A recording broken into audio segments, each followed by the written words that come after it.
The next while loop is a different kind of beast. What we have here is while money is greater than 0. This is the greater than symbol. It is the exact same symbol that you have learned in math class. It behaves in the exact same way. It's fairly self-evident what it does.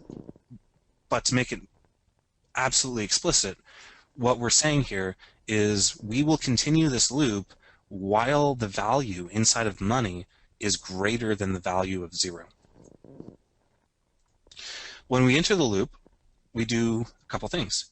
We present the user a basic user interface. We tell them how much money they have left. We then ask them to enter a selection, and we give them 3 selections to choose from. And of course, being that I'm a programmer, I started off on 0, even though I probably should have started off on 1. So we have 0 is Coke, which is $3, 1, which is Mountain Dew, which is $1, and 2, which is Pepsi, which is $400. Now this is just the user interface, but the rest of this code is going to have to actually act on whatever the user chose to do. So then we ask the user to enter in a selection, and we pass whatever they typed in directly into int.parse, which takes whatever text they typed in and turns it into an integer. We then check to see if the integer equals 0, 1, or 2. Depending on what it equals, we do different things. So if it equals 0, we inform them that they bought a Coke. Then we subtract 3 from how much money they have left. If any selection is 1, we inform them they bought a Mountain Dew, and we subtract how much money, or 1 from how much money they have left. If it's 2, they bought a Pepsi, and we do by 400.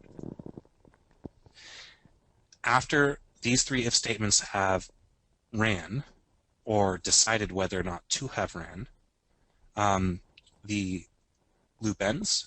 As you see right here on line 49, this is the final curly brace of this block.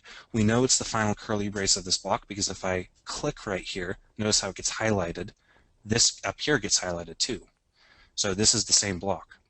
Once we hit the end of this block, we jump all the way back to while, check to see if money is greater than 0. If it is, we run this code. Then we hit the end of the block, jump all the way back up to line 22, check the condition. Is money greater than 0? Well, let's say that they just bought a Pepsi and spent $400 on it.